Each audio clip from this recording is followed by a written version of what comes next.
Yo, what's up YouTube? Today we're back with another video. This is actually my take two. I did record an original video about just yapping for way too long. So, what is today's video about? And then put the music on. Today is another update and in my improvement journey, right? So recently, through both observation of my own gameplay, but less so, but mostly observation of both SFL, NA, NEU, and just kind of watching and thinking about what people are doing just in streams, I noticed one trend that I don't really partake in, right? And that is the utilization of canned strings. So I'll show you an example on Bison, since that's what, for example, my one of the streamers I watch, 801 Strider, he likes doing this string. I think it's this string, I don't know, regardless. He likes doing this one. And it's, you know, I've seen that a lot of people kind of, they commit to strings beforehand, right? So I was wondering, I was like, okay, if you commit to this string, which is not necessarily something like, I mean, if you commit to something like this, you kind of give up the chance to hit them, right? If you commit to something like this, does it mean you pre-pick your Oki? So I ran like a little survey with my friend group, and I kind of did get this kind of impression that people just pre-choose their Oki, especially the higher ranked ones did it more than the lower ranked ones in my friend group. But it kind of varied from player to player, and it also varies from character to character. But I did kind of get that impression. And, you know, I noticed I don't do this. I really don't do this. The only situation where I could say that I do something like that is after throws, because throws are very in the corner.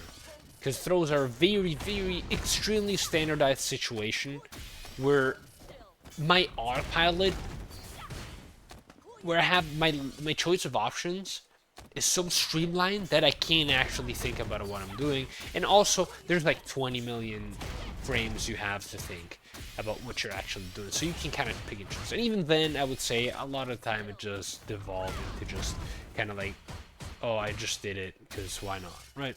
For the heck of it. So, you know, coming to this realization, what do I want to do about it, right? How do I want to tackle it? How do I want to tackle this thing which I would consider possibly a weakness? And what do I hope to achieve, right? That's kind of the idea of this video. So, you know, the problem, what is the problem? Let's define the problem. And the problem is that not just in Oki, but in this particular case, I'm thinking about Oki, I don't really choose my Oki beforehand. I just kind of get a knockdown and I'm like, oh, why not go for the overhand? Why not, right? And well, you could say you do pick your Oki in a certain sense, right? Like sure, I do this, but after this, I'm like completely just instinctual. Like I'm like, okay. Actually, I think after this one, I've been doing kind of a pre-can string as well. After this situation, I do this into this. Kind of been labbing this one, where you, see, you do this. It actually moves the DI if they do it in reversal DI, but like realistically, they're never gonna do this. And you kick confirm if the crouching medium punch is on block or not, was counter hit or not. Otherwise, you just kind of hold. You do the feint on the seismo after the seismo. And but yeah, other than that, I don't really pick my Oki. So that is kind of an issue because I think it also hampers kind of my adaptation ability. Right? I'm also diverging. My God, I just love to yap. But I think this hampers my adaptation ability because I don't really have a kind of set thing I have in mind, and because of that I can't be as conscious of what my opponent is doing because I need to think about what I'm gonna do whilst I'm doing it, so I can't really focus on what the opponent is doing, right? Like if I don't know what I'm gonna do after this, I'm not gonna, for example, take note of the fact that they're not crouch blocking, right? For example, they could be walking away after this one. And since I'm like still thinking about doing this one, which by thinking, I don't actually mean I'm thinking, it's just autopiloting, but the autopilot still kind of means that I'm not really consciously doing, and but like in a bad sense, right? Like the cane strings, that's what I call them. It's still in a sense autopilot, but you're kind of conscious while doing it. Well, whilst I'm doing this, I'm not really, I'm not really looking for anything, because I'm just like, I myself am surprised that I did the medium punch after the medium punch, in a sense. I'm like, oh yeah, I'll rock with it, I guess. I don't know. I'll do this, then I'll get counter hit, someone mashed. But point being, that's kind of one issue. And so, what do I plan to do about it? Right. So my plan is to kind of watch some gameplay from better Vipers than me, take note of what they like doing, and just pick one specific thing, or like construct a kind of decision tree if you're in the machine learning space, or even just the graph space. You know what I mean in a certain sense. And just you kind of build like a binary tree, maybe not binary, but like that kind of sense, where you just kind of pick a very limited subset of like kind of oki options for most knockdowns. You kind of want to standardize the oki. That's what I kind of want to do, and just to consider the options on paper and just kind of limit myself to those options. Now, you could argue that maybe limiting yourself is kind of making you more predictable, but especially at my rank, I don't think that's going to be the case all that much, because I don't think people think all that much. I mean, I'm at that rank and I don't really think, so I would say that there's kind of that similarity with other opponents. Obviously, it depends, but that's kind of my conjecture. So I'm gonna just limit it, and I'm gonna base it off of gameplay. I'm gonna do very simple stuff, and maybe slowly, introduce options. But for the most part, it's just gonna be learning, maybe also through just in-game experience, for stuff to look for, other than just being on paper, and just kind of practicing that. For example, like again, you stand medium punch, I did jab to look for the counter hit, right? So initially, I'm just gonna be I'm gonna be like, and not just this, but maybe one idea, right, is gonna be, okay, I do stand medium punch, right? I'm at counter hit, confirm if this hits or not. That's the first step, right? Be like, okay, does this hit or does this not hit, right? If it hits, I hit confirm into crouch and medium punch.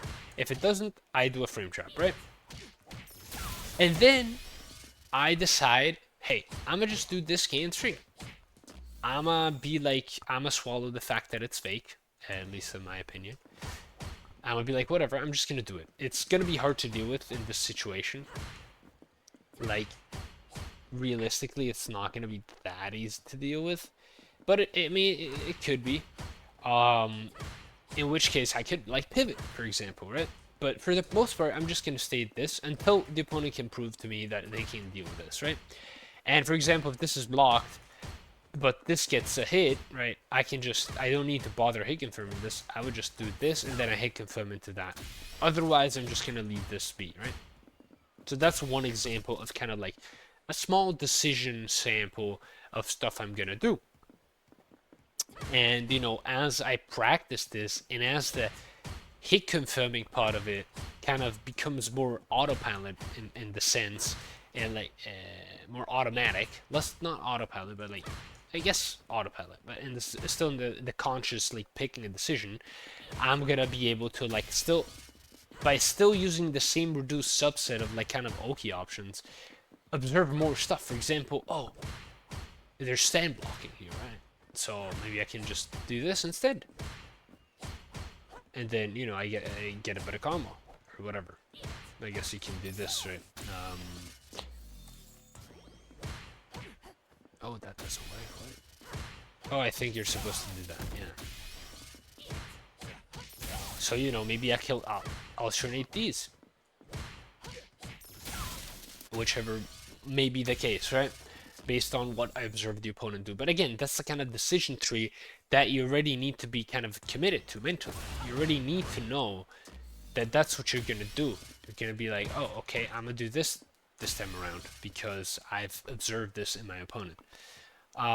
Or for example, I do this into throw this time I see he's been sitting down and he's been respecting my pressure, so why not do the throw, right? Or, for example, I'ma be like, oh, he's been delay teching here, but he's also been doing crouching medium kick, or delay crouching medium kick to get my shimmy to catch my shimmy. So instead of doing that, I'ma just do this, which, if you didn't know, this is +9 on counter hit. So it gives you insanely high reward, you know. So that's what I'm gonna do. So what are the objectives I hope to achieve with this? So first of all, improving my offense, just in general. I do feel like of the many aspects I lack with, oftentimes my offense is maybe the worst of them, the most offending one. I definitely don't feel that I kind of cause the same feeling, like the same oppression that I feel from some of my opponents, right? There are matches where maybe I can feel oppressive to specific opponents, but generally that's just because those opponents whiff, right? Because that's one thing I will say I'm good at, probably, at least, you know, for my rank, is whiff punishing, right? And I guess anti-airing, but even then with Viper, I'm still kind of doo-doo compared to on DP characters.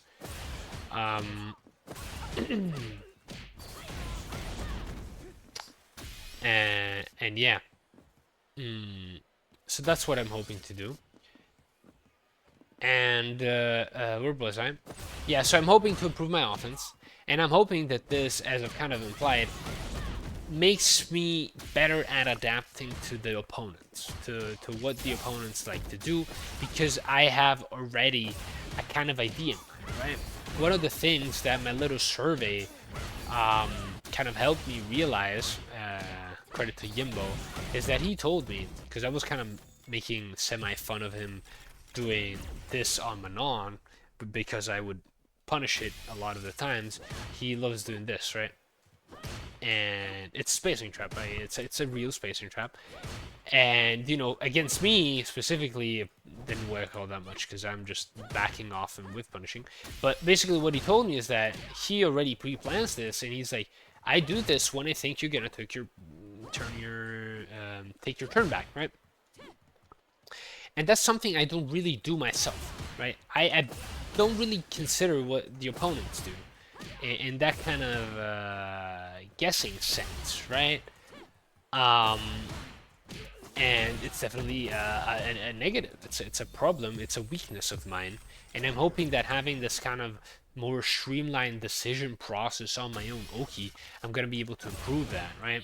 Because oftentimes, especially like in more neutral situations, like right now I'm just gonna do this for Oki because it's a lot more controlled. There are less kind of degrees of freedom that the opponent can choose. It's especially if I actually decide to learn fucking Oki on a Viper, which I haven't still. But point being, right, it's a lot more controlled. And it's more advantageous in my for me, right, as compared to just like, oh, they blocked this in neutral, I'm just gonna do this. Like, okay, they blocked this, I'ma just press this because I think they're gonna. It's a spacing trap, or I don't fucking know. And yeah, that's kind of what I'm hoping to improve. And those are two aspects. And then the last aspect I hope to improve is also my defense. Because, you know, if I'm learning to create this kind of intentional decision process, right? This more like picking your Oki while looking for specific things, maybe I develop a kind of sense that helps me spot this kind of information gathering process, or just you know, this kind of decisions and there's that the opponents might do in their offense, right? That's kind of the idea, right? The more you yourself understand what you're doing, and it's kind of my conjecture, you kind of can spot those same decisions taking place in the opponent's mind, right? It is a two-player game after all, right? You can't expect your opponent to not adapt to any situation. Maybe at my rank you can a bit more, but not so much at like high the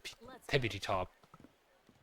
So that's kind of the idea, right? Like, if I'm actually committing to this kind of like layered, like pre-planned layered offense, um, what's it called? Then I'm probably, hopefully, gonna learn to how to deal with that, how to deal with it in for my opponents, right? Outside of just, obviously I'll just be playing a lot to kind of experiment with it, and that's kind of my objective. And as an, last addendum, I'm gonna do another example of what I kind of mean, maybe if it wasn't too clear with the kind of layered decision process. It's just gonna be like, yeah, one example. So Yimbo with that, with the example before with Manon, he kind of told me, right? He was like, oh yeah, I do this when I think you're gonna take your turn back, and that's something that I never really considered in a sense as well. Like, what do I think you're gonna do, right? Like, I just do my Oki, and I'm not thinking of what they're gonna do. Which obviously, you kind of don't always need to be scared. In a sense, like, not in every situation you need to be like, oh yeah, I think he's gonna do this, like, because oftentimes it's just gonna be like, oh, he's just gonna block, right? But, for example, if I do this, right, this is +3. Going into this is interruptible, right? This is not a real frame trap. You can interrupt it with a with a 4-framer. But do I think you're gonna do that? That's kind of the idea, right? I shouldn't be scared of doing this and instead like committing to this shit, which is -2. Still pretty close, so you can't really, interrupt with this because they probably have fast enough. But they, especially against Luke, for example, he has his own crushing punch. It's a kind of -2 with this situation. Maybe you can game with this, which is another kind of decision process. You can game mode if you think you're gonna take your turn back. But point being, like, if I don't think they're gonna do anything about this, why not take advantage of the situation, right? It's not something I really thought about. And even more than that scenario, for example, is my tendency to just kind of hold back and be passive, hoping for whiff punishes, because that's kind of, in a reward training kind of sense, in a reinforcement learning kind of sense. I've noticed that when opponents in lower ranks whiff and I whiff punish, dopamine gets released because I get the whiff punish and they die. That's kind of what I've learned. I've Pavloved myself into that. I'm just saying words at this point. I'm sorry. But while I don't necessarily like the autopilot spacing traps, like I don't like autopilot shimmies, I think those are kind of scrubby and they can kind of fuck you up if the opponent's ready for it. It doesn't need to translate into me just holding back and waiting for whiff punish, right? That's kind of what I mean. If I'm doing this and I think you're gonna whiff, right, then sure, I can just wait and look for the whiff punish instead of doing an autopilot whiff punish spacing trap. I'm just gonna wait, because unless you're pushing a light, which, I mean, I wouldn't, unless you're pushing a light, which in this situation wouldn't really make sense. I am confident in my ability to whiff punish mediums in like a crouching standing medium punch, right? Like this, Hold up, let me stop jumping. Stop jumping. Toxic. Oh, what's the jump? Is this one? Well, the frame data was there, as you see. Obviously, based on the spacing, you just can't do much about that. Dude, why does it keep clipping me? Oh, fuck. Yeah, that was kind of embarrassing. Let's ignore that. Let's pretend that didn't happen. But point being, especially if you're ready. But, I should only be doing that if I actually expect you to take your turn back, right? If I don't think you're gonna take your turn back because maybe I just whiff punished you earlier, I should do my own shit, right? Like I should keep pressing, or maybe I should reset back to neutral, but it's not really that good with Viper. So yeah, like maybe I should, if I don't think this, I shouldn't just be hoping for a whiff punish. And that's something I don't really do. Like I'm not that looking that far ahead in a sense. So by doing this kind of thing, maybe hopefully I'll also improve this kind of more. It's still pressure technically, but in a more, you know, general sense. So yeah, that's pretty much it. That's my second take of this video. Same length somehow, but maybe a bit more informative, I would say. Goodbye.